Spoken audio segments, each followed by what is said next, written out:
Welcome to the deep dive. Today we're jumping into the really compelling world of elite sports, where every match, win or lose, it really tells a story. And we're zeroing in on a specific moment in tennis with one of its absolute biggest stars. Yeah, our deep dive today focuses on Iga Swiatek's recent win in Cincinnati. But maybe even more interesting is this incredibly honest thing she admitted about a surprising loss right before that. It kind of gives us this rare peek behind the curtain, doesn't it, into what it really takes. Exactly. We always focus on the wins, the trophies. But sometimes it's those moments of, vulnerability and the insights you get from them that are actually more fascinating. So our mission here is to unpack her latest performance, sure, but also put that loss that came before it into context. And crucially, explore what she revealed about her mindset right after winning Wimbledon. It's a great example of how even massive success creates its own sort of unique hurdles. Okay, and we're getting these insights straight from recent news reports covering her matches, and importantly, from her own words. So yeah, let's unpack this. Let's start with the most recent stuff, Cincinnati. Swiatek kicked off her campaign really strong, didn't she? She took out world number 44, Anastasia Potapova, straight sets, 6-1, 6-4. And she's the number 3 seed there. That's a WTA 1000 event. So, pretty big deal just below the Grand Slams. A good start was key. Oh, definitely. And solid almost feels like underselling that first set. I mean, 6-1, she was completely dominant, got 2 breaks of serve, and crucially didn't face a single break point herself. That's sending a message. Right. But then the second set, it had a bit of a twist. So I take it on really break again, looked like she might just cruise. Yeah. But Potapova, you have to give her credit. She really didn't just roll over. She broke back in the 4th game. For an athlete like Swiatek, what does that moment feel like? Losing a break like that? How vital is it to just shake it off immediately? Oh, it's huge. It's a real test of mental fortitude. It's not just about hitting the next shot. It's about instantly killing any negative thoughts, any frustration that might try to creep in. And her composure was, pretty remarkable. She didn't show any panic. Just went back to work, Earned another break, a really important one in the 7th game, and then just served it out for the straight set win. That ability to just reset, refocus that quickly, that's really what separates the absolute top players. Okay, so that's Cincinnati win.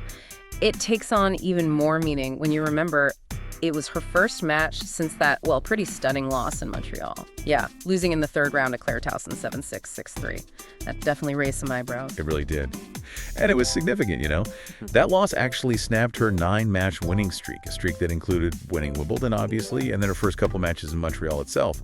So what's fascinating isn't just the loss, but maybe the why behind it, especially for someone like Swiatek, who usually seems so mentally strong. And that leads us right to the real nugget of this deep dive.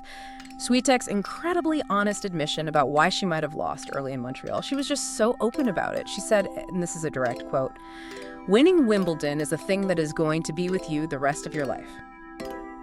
I let myself be happy a little bit longer. Maybe that's why I wasn't so sharp in Montreal." Wow. Yeah, wow is right. And it's not just like, I got distracted.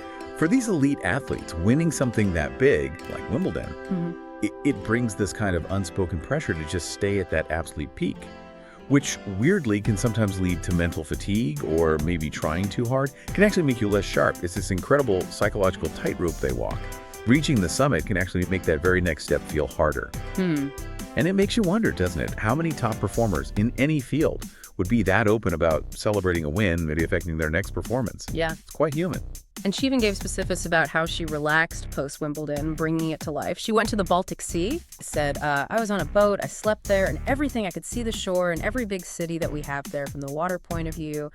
My friends were there, it was all super fun, and I loved it. I mean, it sounds pretty amazing. It really does. And what that shows us is this incredibly fine line these top athletes have to walk between celebrating something massive, which you absolutely need to do for recovery, for your well-being, and then almost immediately having to flip that switch back to peak performance mode. It's not just physical, it's deeply mental, deeply emotional recalibration. It raises a question maybe for you listening. How do you handle things after a big success, a big project? Do you consciously build in that time to celebrate, to decompress? Or is it straight on to the next thing? Yeah, it's a tough balance. I know I'd be tempted by that boat trip too. Just quickly looking ahead for her in Cincinnati, her next match is against the number 25 seed, Marta Kostyuk. Okay, so wrapping this up. Beyond just the scores, This deep dive really underlines the human element in pro sports. It shows how even the absolute best, the champions, they're affected by the emotional side of big wins. That mental space is just as critical as forehands and backhands. It just reminds us, they're human beings navigating extraordinary pressures. So what's the takeaway here for you? Think about that. A moment of relaxation, totally deserved, like Swiatek's boat trip. It's vital for well-being, clearly. But maybe, just maybe, it can slightly take the edge off that immediate competitive sharpness. Paradoxical, isn't it? What does that tell you about the incredible, often invisible demands on people right at the top? And that constant, delicate balancing act they face between celebrating success and grinding for the next challenge? Something to think about.